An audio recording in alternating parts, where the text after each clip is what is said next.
chaca, cha cha cha, changui, guachina, songo, son, cuba, avante la salsa.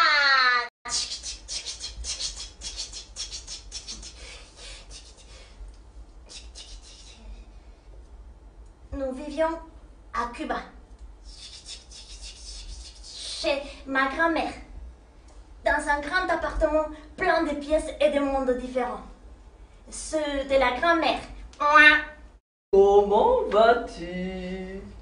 On m'a dit que tu as pris à voler et qu'un oiseau t'avait mangé la langue.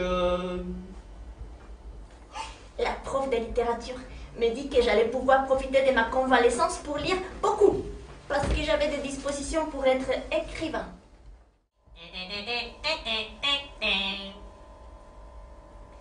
C'était une époque où on s'intéressait beaucoup au sort du monde. Certains portaient des t-shirts avec la tête du et rêvaient d'un monde sans dictature, les gens mourant de faim. D'autres se demandaient pourquoi les faits d'avoir de la famille amis étaient une raison pour refuser à tel de leurs amis son adhésion à la jeunesse communiste. Pour les uns, la jeunesse communiste c'était de la merde. Pour les autres, Miami était un refuge pour ceux qui n'avaient pas de couilles. Ay, Virgen Santísima, qu'est-ce que tu fais ici, Ramon? S'exclama la grand-mère. La tante s'écriait comme une folle que si son père chéri les avait abandonnés, c'était parce qu'elle lui avait tout raconté. Et il n'avait pas pu supporter la honte de savoir que son petit dernier n'était pas son fils, mais celui du nègre qui s'est tapé sa femme. La tante se jeta sur le mulâtre qui fondit en larmes comme un gosse. En essayant d'embrasser papa qui se débattait entre le mulâtre, la tante et ses questions au sujet de tout ce bordel. Alors, j'ai compris d'où venaient mes cheveux crépus et regardé le mulâtre avec une joie très lointaine. Parce que malgré tout, je venais de faire la connaissance de mon grand-père. Je vais te servir un verre. Je crois que tu en as besoin. Ma première visite chez Dieu.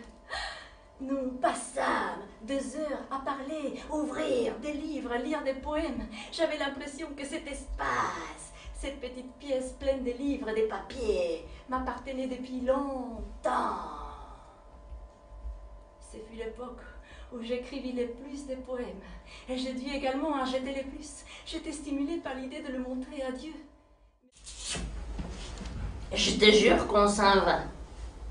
Je te raccompagne jusqu'à ta porte. Et si tu veux, je te mets au lit, je te borde et je te lis un poème jusqu'à ce que tu t'endormes. Tu vois où il est mon genou? Si tu n'enlèves pas ton bras, je te jure que je te balance un coup et je mets tes couilles à frire. Et si tu veux, je te les sers dans une assiette et je te lis un poème jusqu'à ce que la douleur s'en aille.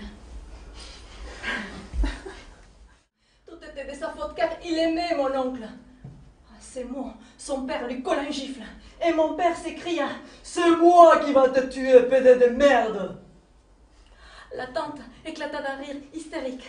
Ma mère criait et la grand-mère implorait que son fils cadet lâche son aîné. Qu'allez passer les voisins! Quelle honte! Qu'est-ce qui t'arrive? Je suis arrivée bourrée, je le sais. Ouh, je suis encore bourrée. Je ne sens pas mon corps. Je ne savais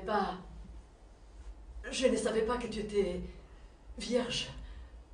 Mais je t'aime, crois-moi.